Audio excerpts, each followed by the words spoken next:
Olá, como você está? Espero que esteja bem. Hoje eu quero compartilhar com você um texto da Palavra de Deus que está em Mateus, no capítulo 7, verso 24 a 27.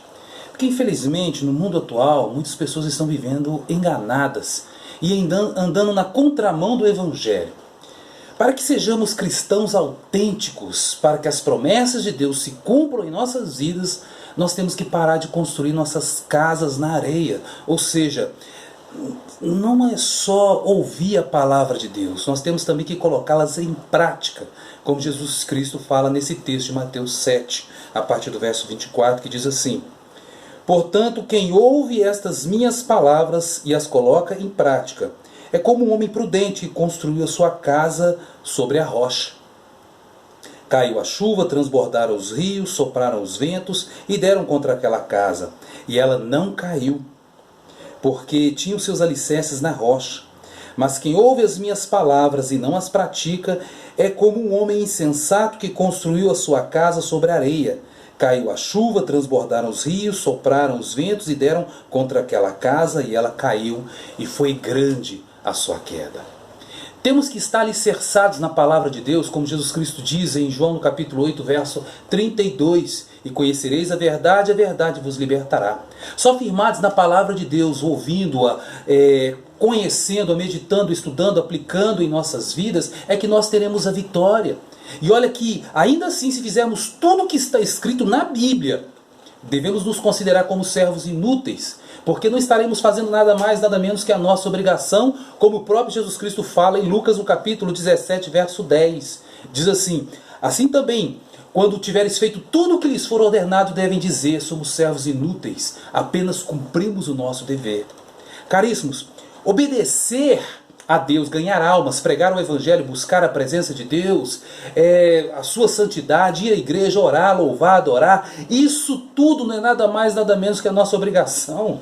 Ouça o que o apóstolo Paulo fala em 1 Coríntios, no capítulo 9, a partir do verso 16. Diz assim: Contudo, quando prego o Evangelho, não tenho do que me orgulhar, pois me é imposta essa obrigação, e ai de mim, se não pregar o Evangelho. Porque se prego de livre vontade, terei recompensa. Contudo, como prego por obrigação, estou simplesmente cumprindo a incumbência a mim confiada. É a obrigação de todo cristão pregar o Evangelho, seja com a boca, seja com a vida. Como dizia um pastor norte-americano chamado Thomas, sempre pregue o Evangelho. Quando puder, use palavras. Se quisermos obter as respostas de Deus às nossas orações, se quisermos ter comunhão com Deus e sermos abençoados por Ele, nós temos que pagar o preço, sim. Temos que fazer a nossa parte, sim. Muitos querem ter Cristo como Senhor, mas não querem como Salvador. Muitos querem as bênçãos de Deus, mas não querem o Deus da bênção. Queremos ser abençoados, queremos exigir, reivindicar, declarar, determinar, mas não queremos compromisso. Alguma coisa está errada. Deus é santo e Ele não age onde há pecado, onde há falta de compromisso. Não adianta orar, jejuar, se nós estamos abandonando nossos irmãos, os soldados feridos, e deixando-os para morrer. Ou se estivermos vivendo uma vida de pecado, se estamos apontando o dedo, se não estamos ajudando quem precisa, se não estamos levantando quem está caído, não adianta. Infelizmente, alguns passam anos e anos e anos para ganhar uma vida para Cristo, e depois fica torcendo para ele cair ou se desviar do Evangelho, só para depois ter o prazer de olhar e dizer: ah lá, eu não disse, eu não falei. É vergonhoso, gente, é vergonhoso ver irmãos se unindo para derrubar líderes e pastores, fazendo pacto de mentira, só para não admitirem que o líder ou o pastor estava certo, agindo da mesma forma como os fariseus agiram quando condenaram Jesus e o crucificaram, fazendo pacto para sustentar uma mentira, para condenar o inocente e inocentar o culpado, achando que Deus não está vendo. É vergonhoso, gente, é vergonhoso ver pastores tentando destruir outros pastores, ou torcendo para eles caírem, só para não perderem membros, se esquecendo que a igreja, o rebanho, pertence a Jesus. É vergonhoso ver pastores tentando destruir novos pastores e líderes, ao invés de apoiá-los, simplesmente pelo medo de perder um lugar.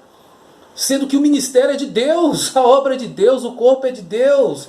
É o mesmo Deus que dá, é o mesmo Deus que tira. É vergonhoso. O apóstolo Paulo, quando ele viu o jovem pastor Timóteo, com 17 anos, se levantando como líder, como pastor, ele tratou logo de apoiá-lo. A igreja de Cristo tem que ser o corpo de Cristo. O povo de Deus tem que ser unido para fazer o bem, além de se santificar, como o apóstolo Pedro diz em 1 Pedro capítulo 3, verso 15. Antes santifiquem-se a Cristo como Senhor no coração de vocês, e estejam sempre preparados para responder com mansidão e temor a qualquer um que vos perguntar sobre a esperança que é em vós. A mesma coisa que está escrito lá em Josué, no capítulo 3, verso 3. Josué ordenou o povo: santifique-se hoje, porque amanhã Deus fará maravilhas no meio de vós. A igreja de Cristo deve ser santa, e para sermos santos nós temos que abandonar o pecado, temos que confessar os nossos pecados, temos que pedir perdão a Deus por todos eles, como está escrito em 1 João capítulo 1, verso 9. Se confessarmos os nossos pecados, Deus é fiel e justo para nos perdoar os pecados, nos purificar de toda iniquidade ou de toda injustiça. Como está escrito também em Provérbios, no capítulo 28, verso 13, quem esconde os seus pecados não prospera, mas quem os confessa e os abandona encontra misericórdia. Como está escrito em Tiago, no capítulo 5, verso 16, confessem as vossas culpas uns aos outros e orem uns pelos outros para serem curados. A oração do justo é poderosa em seus efeitos.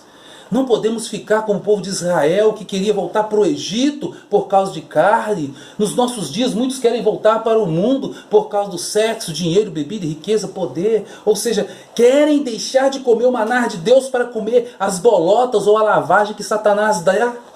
Estão esquecendo o que está escrito em Mateus capítulo 6, verso 24. Ninguém pode servir a dois senhores, pois odiará um e amará o outro, se dedicará a um e desprezará o outro. Vocês não podem servir a Deus e ao dinheiro, ou a Deus e a mamão. Estão esquecendo o que está escrito em 1 Coríntios, no capítulo 10, verso 21. Vocês não podem beber do cálice do Senhor e do cálice dos demônios. Não podem participar da mesa do Senhor e da mesa dos demônios. Está fraco, não tem força, mas também não busca. Fica 2 horas na frente da TV, mas não aguenta ficar 10 minutos lendo a Bíblia, orando ou ouvindo um versículo ou a mensagem bíblica.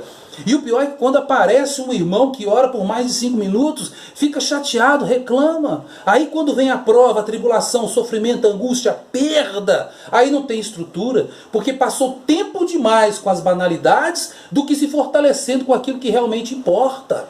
Provai e vede que o Senhor é bom. Não há nada mais recompensador que poder andar de cabeça erguida por estar fazendo a obra de Deus. Não há nada mais confortante do que poder deitar a cabeça sobre o travesseiro e dormir com a consciência limpa por estar fazendo o bem sem prejudicar ninguém.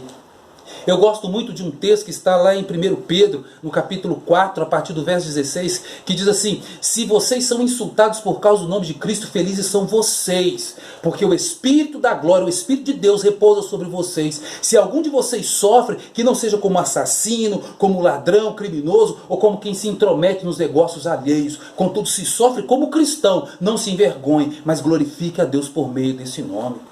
É melhor sofrer por fazer o bem do que sofrer por fazer o mal. Não dê importância ao que as pessoas inventam ou falam a seu respeito, mas se preocupe com o que Deus já sabe sobre você. Porque quando vier o sofrimento, você terá condições de avaliar se é uma provação da sua fé ou se é consequência das más ações praticadas. O bom é que qualquer que seja a situação, podemos encontrar refúgio e segurança na palavra de Deus, como uma escritora norte-americana chamada Corey escreveu em seu livro O Refúgio Secreto.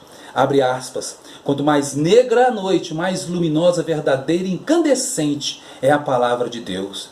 Isso significa que quanto maior o problema, maior a tribulação, infinitamente maior é Deus e o seu poder. E podemos confiar e encontrar conforto e consolo necessário na sua palavra.